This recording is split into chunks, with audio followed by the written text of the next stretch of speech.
Hey, what's up everybody? Coach Kyle here. And if you like this video, please give it a thumbs up, subscribe to the channel for future content notifications, look back at old videos, there's a bunch of them. And if you know somebody who might find this video especially helpful or interesting, please share it. And today the topic is the Colorado Marathon. So this is a review of the marathon, which I did last weekend.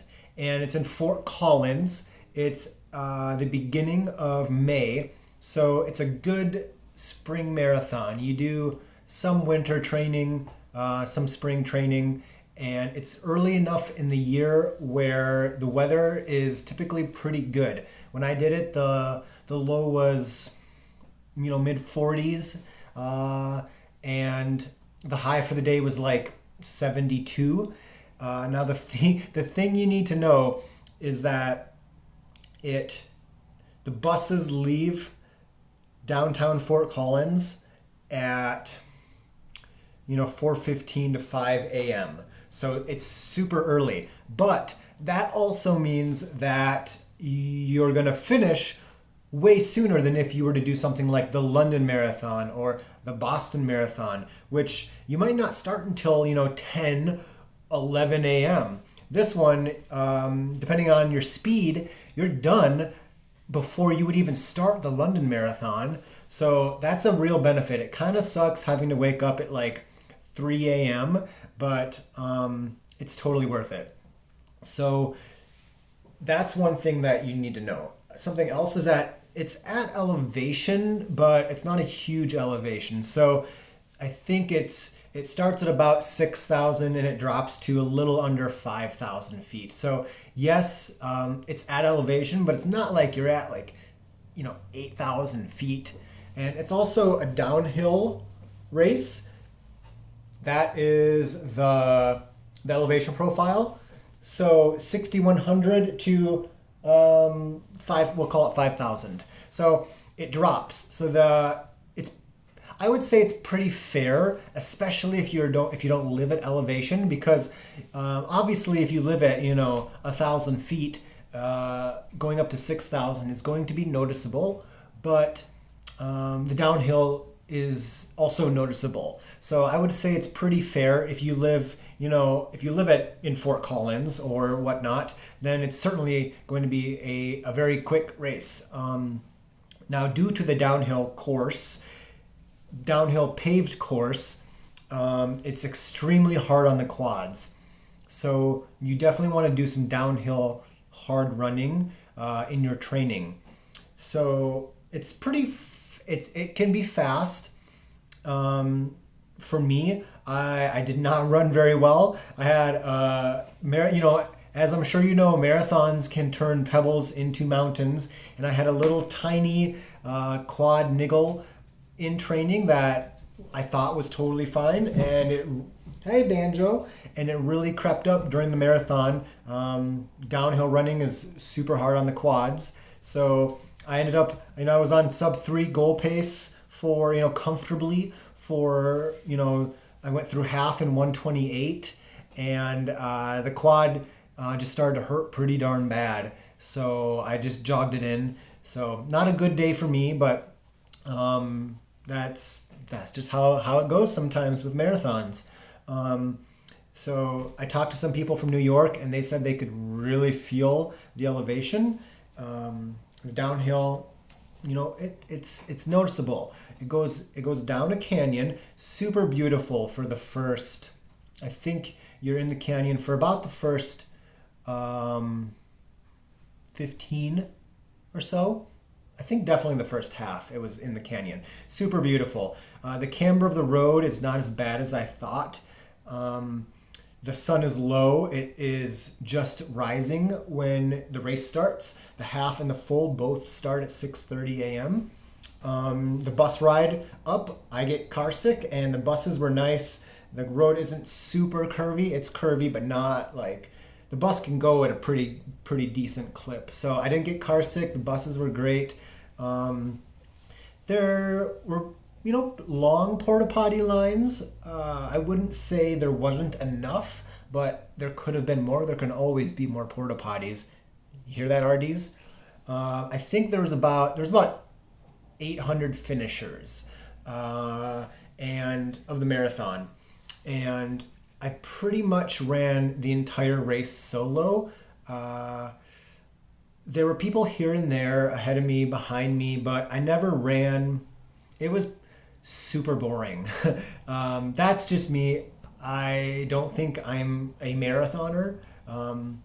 And I didn't, it was just, there's very little crowd support. Other than the aid stations, there's pretty much nobody on the course until you get into Fort Collins. And then by then you're just done. So it's super beautiful. I really enjoyed it. Like, it just looks like that for the first like half of the marathon. It's awesome. Now the last 10 miles or so are super boring. It's still downhill, but you're out of the canyon, but you're not in Fort Collins. So there's not really anybody around. There's nothing to look at. The last 10 miles is pretty dull. So it's a good course. It's a good race. The expo was fine. I stayed at the Hilton, so I stayed 8 stories above the expo. That was about 1.8 miles from the buses, which was pretty much straight north. I jogged the 1.8 miles there in the morning. It was great. I really enjoyed that. Super easy to get on the buses. The finish was about, I don't know, a mile away from there, still close to downtown, like right by downtown. And it's a great finish location. Good. They did a good job with the finish with there's a beer garden. One thing that was weird is that there was free pizza, but the free pizza was where the buses originally picked you up at. So I didn't get to do that. That was kind of strange. I wish the free pizza would have been, at the finish. But I wonder how many people actually got the free pizza. That was a little weird. But they give you a free beer token, and I found one on the course too, which was great. So I got 2 free beers. I would recommend it. The reason I did it was because I needed a May marathon, and I had already raced a half or a full in Brookings, South Dakota, Fargo, North Dakota, Sioux Falls, Lincoln. I don't know if there was probably an Omaha one. Ogden was the second choice. So it was 5 hours from my house here. So I went and did Fort Collins. If I would have done a flat course, I probably would have ran much better because it wouldn't have stressed my left quad so much, which is the reason why I ended up jogging it in. But no, it was a good race, and I would recommend Fort Collins to other runners if the elevation isn't going to be a huge issue. If you live at 100 feet, I probably wouldn't do it. But if you live above 3,000, you probably won't notice the elevation. Fort Collins is super cool. I really enjoyed the town. It was a really fun weekend with my wife. Great place.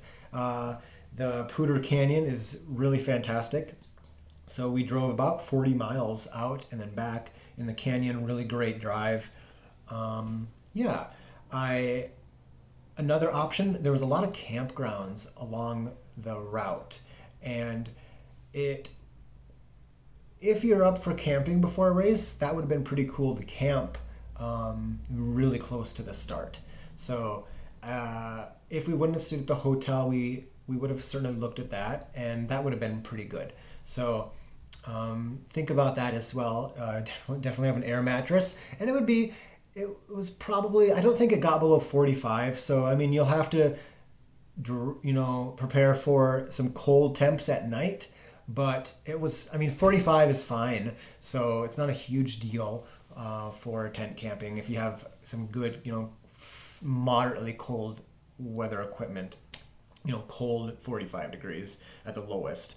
So yeah, I think there's generally a tailwind for that race, but it was kind of a side wind. We ran east for most of the route, which takes you into the sun, but the road is curvy enough, and there's there's the mountains right there. So definitely have a hat. I think I had a hat, and I'm really glad I did because the bill blocked the sun perfectly.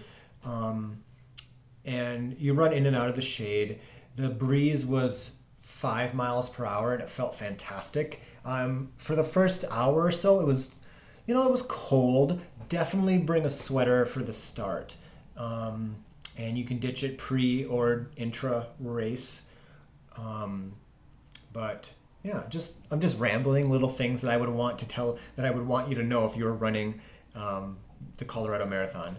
And if you have any questions or comments, please drop them below and I can elaborate, or if something else comes up, then I'll leave it in the comments or the show notes. But yeah, Colorado Marathon gets my 2 thumbs up. I really enjoyed it. A lot of my friends have done it at least once. It's only 5 hours from Rapid, and if they've done it multiple times, or they've recommended it to me, which is how I found out about it, then that's saying something about the event. So yeah, I would recommend it. And like I said, if you have any comments or questions, please drop them below. Thanks, and as always, you keep running, I'll keep coaching.